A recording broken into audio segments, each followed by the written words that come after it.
We're painting a flat floral frame this week using a simple symmetry process that's perfect for greeting cards or special occasions.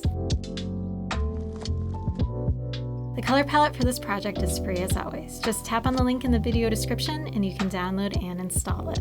I'm going to start by creating a brand new canvas. I've listed my specs on screen, and let's begin. I've got my brand new canvas, and the first thing we're going to do is give ourselves a template for our oval frame that we're going to create. So I'm just going to grab any color. I'm going to grab my darkest one in the color palette, and I've got the edgy ink brush selected from the Bouquet Maker brush set. This is the brush set that we'll be using for our entire tutorial. So there's painting brushes, and then everything else is categorized by different types of stamps. So I'm going to grab the edgy ink brush, and the size of my brush is going to be about 6% for most of the elements that we'll be painting, but adjust it as needed for your specific iPad. So I'm just going to draw an oval and then hold my stylus until it snaps, and then I've got an oval and I can position it into place. I want mine to be a little bit fatter though, so I'm going to hit freeform and just smush it down a little bit, switch it back to uniform, and then I'm just going to center it on my canvas until those crosshairs appear. I'm going to reduce the opacity of this a little bit so I can see what I'm putting on top of it better. I'm just going to label this one oval. And now we're ready to begin putting in our stamps. So we're going to plan out just part of our border. I've got 3 elements planned for the bottom corner, and then when we paint them in, it's going to repeat up here as well. So I'm going to create a brand new layer. I still have my darker color selected, but you can really use any color you'd like for this. And I'm going to head into flat supporting, and I'm going to grab supporting number 21, the stamp, and just tap it in with my finger and reposition it where I want it to go. So I'm going to rotate it a little bit. I'm looking at the bottom part of the stem and kind of having it follow the curve of the frame, this oval that I've got. Remember, this is going to repeat over here, so we don't want it too large because then we'll lose the amount of real estate we've got in the middle to put our messaging. So this feels like a pretty good size, so I'm going to keep that. I'm going to create a brand new layer right above it, and this time I'm going to head into the flat filler, and I'm going to select filler number 20, and this is just going to be a branch of leaves that sits right behind the flower. So I'm going to tap that in with my finger. I'm going to reflect it, so tap on flip horizontal down here and reduce. I don't want it to compete with my flowers, but I want it sized similarly. You can probably tell already that it's difficult to distinguish which elements are which. So this is when I use layer masking. This is a little bit more of an advanced technique. So if you'd like to learn more about layer masking, everything there is to it, I've got a free course called Procreate for Beginners. I'll leave a link on screen and in the video description. If you're just getting started with Procreate, it's the perfect starter course. You'll be equipped with all the tools that you need to know to create beautiful artwork in Procreate. So in order to apply a layer mask, I'm going to tap on this layer's thumbnail and choose mask. I've got black selected over here, that part's important, and I'm going to select my edgy ink brush. And if you have a hard time telling which element is which, like I sometimes do, on this layer that we have the layer mask attached to, I'm just going to reduce the opacity. You can use the eraser tool if you'd like, but the layer mask is much more powerful because we can change it later without destroying the information we have. So I'm just going to hide or mask away the areas that we don't want shown right now. Okay, that's all set. Now I can increase the opacity back up. I just have one more element that I want to include, and it's just a little eucalyptus branch that's going to come and curve off a little bit. So I'm going to create a brand new layer. I'm going to head back into flat filler, and the element I'm going to use is filler number 16. So once again, tap it in with my finger. That just guarantees full opacity for your stamp. And I'm going to reflect it again, so flip horizontal and then rotate as needed and also rescale as needed so it doesn't feel out of place. It's similar in scale to my other elements. And once again, we can utilize layer masking, or you can use the eraser tool. I'm going to reduce the opacity of this so I can tell where it is. Tap on the layer thumbnail and choose mask. Once again, switch back to the edgy ink brush. And now I can paint away any overlapping areas because this is the furthest most back element. So I'm just making sure I remove it from any overlapped areas. I'm also going to remove the bottom part of the stem. Increase the opacity back up to max. So this is our template for our border, and I'm going to group all of these together. So I'm going to label this group outline, And now we can begin painting our elements in. I'm going to create a brand new layer, and first we're going to focus on the flower elements. And if they're difficult to see, you can always come into your outline group, toggle it down, and just turn off the visibility of your foliage elements. So those are the ones with the layer mask attached to them. So now I can just see the flower, I can focus just on the flower.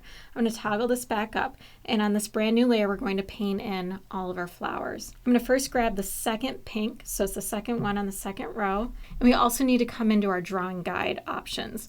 So come to your wrench, canvas, toggle on drawing guide, and then hit edit drawing guide. Down here you're going to select symmetry, options, horizontal, and make sure rotational symmetry is toggled on. So this is what this should look like, and then hit done. Now whatever I paint over here will repeat over here. You can see this layer now has a label that says assisted. That tells me that anything I paint on this layer is going to be rotated and repeated symmetrically. So on this brand new layer, once again I have the second pink color, I'm going to paint this flower. So I'm just tracing the outline for it roughly, or make any changes you would like here, and color drop those, and then switch to the darker pink color, so third one on the second row, and we're going to paint the other flowers in this color. Okay, color drop. You can choose continue filling up here, and then just tap inside of the other ones to fill them quickly. Next, I'm going to create a brand new layer, and we're just going to add a little bit of detail to these petals because they're pretty plain if we just left them the way they are.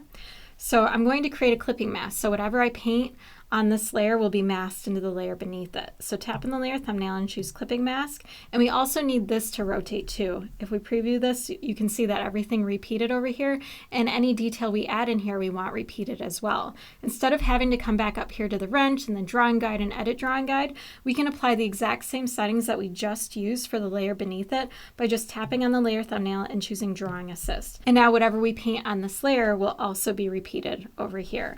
I'm going to switch to the lightest pink color, and I'm going to take care of these ones first, the lighter pink petals, and I'm just going to do these spiky shapes to add just a little bit of texture to this area.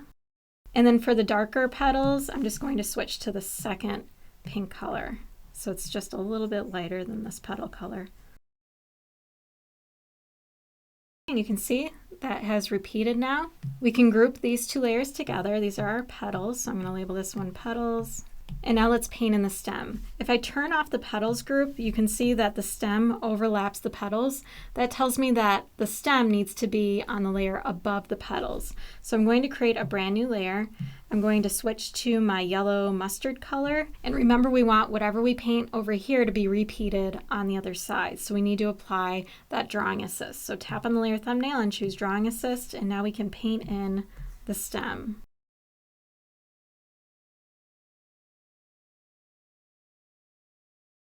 Same thing we did before, color drop once, hit continue filling, and then tap in the other areas.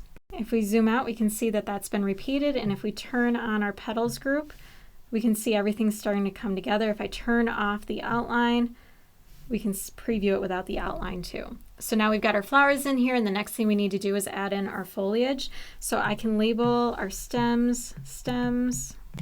And now I'm going to turn off what we've done so far so we can just focus on each element at a time. So I'm going to turn off the visibility of both of these, come back to my outline group, turn on the visibility, toggle it down. This time we want to turn off the flowers and turn on our next element. So I'm going to turn off layer number 2 right here, and then turn on this one. You'll notice that I did not turn on the layer mask, because if I turn on the layer mask, we can see that these negative areas that would have been erased had we used the eraser tool. By using the layer mask, we have so much more control. We can just turn off the visibility of it, and now we can see the stamp in its entirety when we need to paint it. So because this stem, this branch, needs to appear behind our petals, we need to paint everything underneath the petals group. So I'm going to come back to the outline group, create a brand new layer right above it, tap on the layer thumbnail and choose drawing assist because we want it to repeat in both places. And the color we're going to use for the stem is this darkest green color on the bottom. So the first one on the bottom row, we're going to do the exact same thing that we've been doing. I'm just going to trace everything that we have right here. If you'd like to learn more about creating flat floral artwork in Procreate, check out my brand new course, Flat Florals in Procreate. We'll go over simulating depth, we'll talk about composing your own compositions, how to use compositions, how to create balanced bouquets, and even how to create floral patterns. To learn more about that course, tap on the link on screen or in the video description. So now let's drop color into it. And this is feeling a little bit boring. There's nothing going on here. So just to add a little bit more visual interest, I'm going to add a little bit of highlight onto these leaves. So I'm going to create a brand new layer. We're going to do the exact same thing that we did with the petals. I'm going to tap on the layer thumbnail and choose clipping mask. So whatever I paint on this layer will be locked into the artwork beneath it. And then tap on the layer thumbnail again and choose drawing assist. That way we make sure that we're repeating whatever we're doing. And I'm going to change my color to the second one on the bottom row. And all I'm going to do is split these leaves in half, and I'm closing my path here. So I'm coming around and I'm closing it, because if you have any gaps when you go to fill it, it'll fill your entire canvas. And then about halfway through, I change the side that the highlight is appearing on, but you can do whatever you want. Just when you're filling them, remember which side you did. So that's what that looks like, and that's all set now. So we've got this branch. I can group these two together and just label it branch. And then just to reinforce everything we've done so far, we're going to repeat the exact same steps for our eucalyptus. So I'm going to turn off the visibility of my branch, come into the outline group, turn off this branch element, turn on the visibility of the eucalyptus, but not the layer mask associated with the eucalyptus. Toggle up the outline group, create a brand new layer above the outline, but beneath the branch. And remember to tap on the layer thumbnail and choose drawing assist. And the color of this one, we're going to use two different colors. We're going to use a color for the stem, and then we'll use a different color for the individual leaves, just to make it a little more interesting. Let's do the stem first. The stem is going to be the second green color, and I'm going to exclude this part that's hanging off. So I'm going to start where that last leaf is and just draw in the stems. And then the leaves are going to go behind the stem so we can see the little parts that overlap the leaves. So I'm going to create a brand new layer right above the outline group. Tap on the layer thumbnail, drawing assist, and change your color to the lightest green on the bottom row, and we'll paint these ones in. And you'll notice that we have two leaves right here that are kind of merging together. This one's supposed to be on top of this one, so we can very easily create some definition right there by just creating a brand new layer. Tap on the layer thumbnail and choose clipping mask. Tap on the layer thumbnail and choose drawing assist so it repeats. And this time we're going to use the same color, but we want it to appear a little bit darker, so we can just change the blend mode. So tap on the little N, drag this up to multiply, and now whatever we paint will appear darker. And because we applied a clipping mask, it'll be locked into the leaf shapes. So all I'm going to do is draw a line that's a little fatter in the middle to simulate a little bit of depth there. That's too dark, so an easy fix is to just hit the little M and reduce the opacity. I'm going to come down to about 50% for that. Now we can turn off our outline. We can turn back on everything we've done so far. We no longer need this line hanging out in the middle, so let's just tap on the wrench and turn off drawing guides. And next we're going to complete our frame, so this oval. And for this part we could use our symmetry, but I prefer not to because we have so much symmetry happening. This part kind of tricks the eye and makes it seem less symmetrical if you freehand this one instead. So all I'm going to do is come to the very bottom of everything, so right above the outline group, create a brand new layer, switch to the yellow. We still have this template that we created at the very beginning of the oval, so we're just going to use that. I actually like it if it's a little wobbly or imperfect. That's why I don't hold the line until it snaps. What I'm going to do is do these little leaves, and then you can space these out or make them whatever size you want. I'm going to come all the way around the entire frame. We can now turn off this oval, the original one that we drew at the very beginning. Make sure you turn this off. You do not want this to be part of your final artwork. And now we're on this border that we just created. So on this layer, I'm going to drop color into each one of these leaves. Sometimes it can be faster to actually just paint them in, depending on how big you painted them. And if you didn't close one of your paths, like I didn't close this one all the way, you can see the color just bleeds out. So I'm just going to have to come back to that one and paint it manually. Let's go and fix the ones that I didn't close all the way. We've got everything drawn in now. Now we're going to add in our background color and our lettering, and then we're all done. So in your layers, tap on background color and choose the second one on the top row. Create a brand new layer at the very top. Change your color to the first one on the top row. I'm using the edgy ink brush for this. I'm going to apply a drawing guide to this. That way my lettering isn't slanted. I have a tendency to always kind of write uphill. So if I go into Canvas, Drawing Guide, Edit Drawing Guide, our symmetry settings are still here and we don't want that. So I'm going to switch to 2D grid, and I just use the default. That way I've got some straight lines to go by, but I can't see it. So I'm just going to tap up here on one of the lighter colors, and I can increase the opacity too so you can see it a little bit better, and then hit done, and then I can write my message. You can also use typable text here too if you want. If you enjoyed this tutorial, please hit the like button, subscribe, and I will see you next time.